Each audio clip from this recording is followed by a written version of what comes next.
Welcome to the Business Mystic. This is where I give business and leadership advice, as well as mental wellness advice for leaders, entrepreneurs, CEOs, and high profile and performance clients. So, on this channel, I'm going to talk about the pitfalls in business and where can we improve to get it better through spiritual principles, mindset realignment, business strategies, as well as personal growth. Today, I want to talk to you about the pitfalls of recruitment. This is the most expensive area in any business is recruitment. Also, your biggest risk. You might think that systems is your most expensive, but they're not. They get written off over 5 years and they get improved over the 5 years. But your employees not. Your employees, if you do not employ correctly, who sits around your table, you keep on employing, but your business will not grow. So you keep on spending money on the same area in your business, which causes conflict in the business and affects your culture in the business, which is the foundation of success. Therefore, recruitment is probably your most important aspect in your business, yet it gets treated with so little respect, with so little experience, and so little wisdom. I'm a former director of a top 10 recruitment and outsourcing company. I used to take unemployed truck drivers, develop them into winning workforces, and outsource them to major transport companies for 20 years. And the outsourcing became permanent, but in partnership with me because the clients were so happy with the employees. Why? Because those years there were no systems, there were no AI doing the work for me. I had to develop my own skills, my own intuition, my own knowledge about people and the human design, so that when a person sits in front of me, I could sense them, feel them, and assess them to know that in which area and which company they're going to fit in the best or not fit into my company at all. And that's also when I learn how important spiritual principles are for your business because they are governed by a higher force that protects your business and gives you the outline already of what to use in your business that will create success. So, spiritual principles are the seeds that we plant in our business that grows the forest and bear the fruit that everybody wants or nobody wants.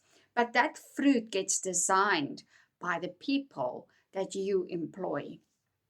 So, most recruiters do not have the business experience to employ. They they employ or they are looking for a high-powered CEO, director, manager.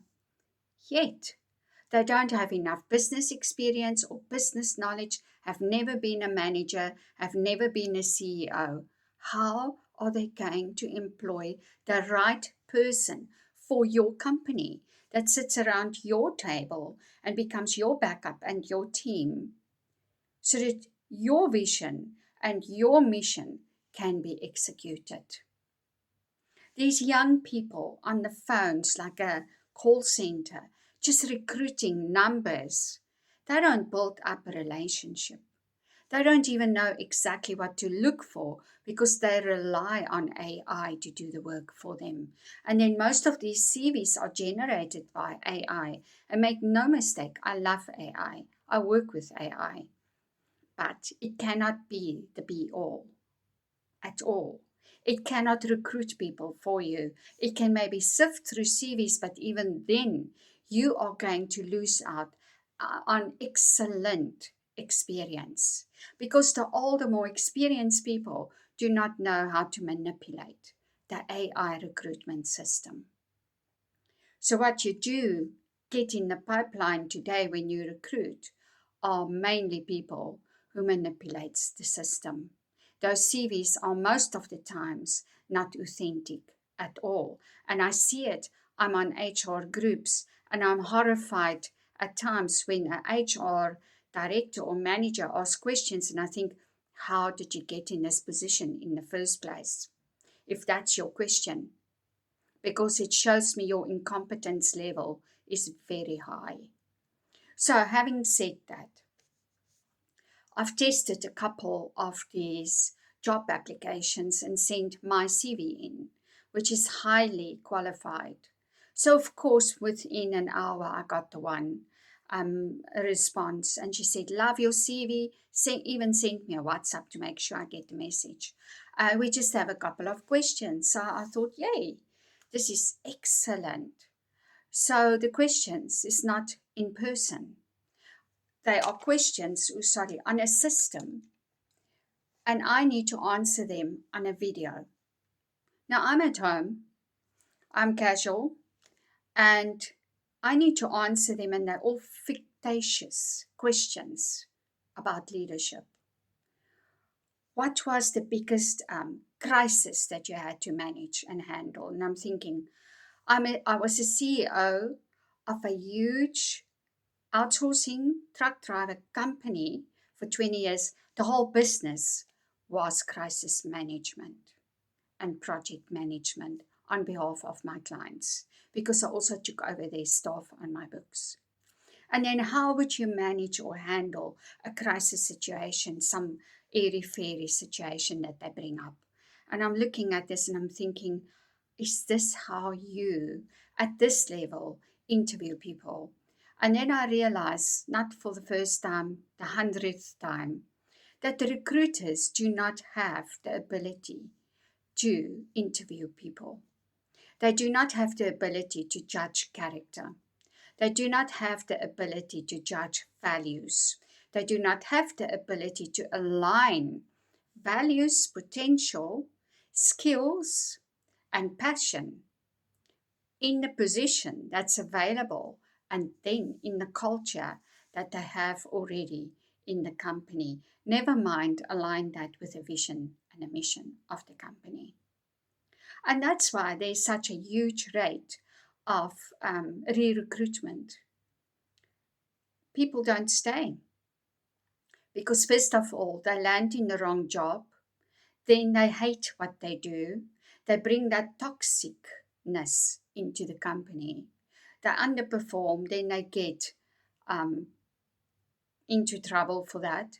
So now they have that negative vibe and energy in your business. Now you have to go through a system of warnings, of coaching, of mentoring, until you can give them warnings and get rid of them. Your own mistake is now you falling in that sword.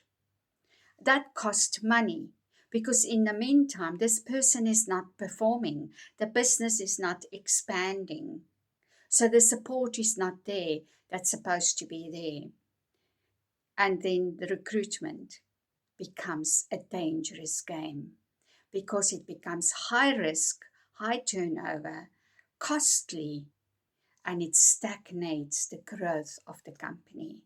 It eats away in the profits. And then people wonder, why are companies closing? Why are they not successful? Well, it's all this waste that they spend time and money on, instead of spending it on the right space and place to grow. I'm Dr. Madeleine Gomes. If you need advice in your business or a business call, please give me a call. Please like and share my video far and wide.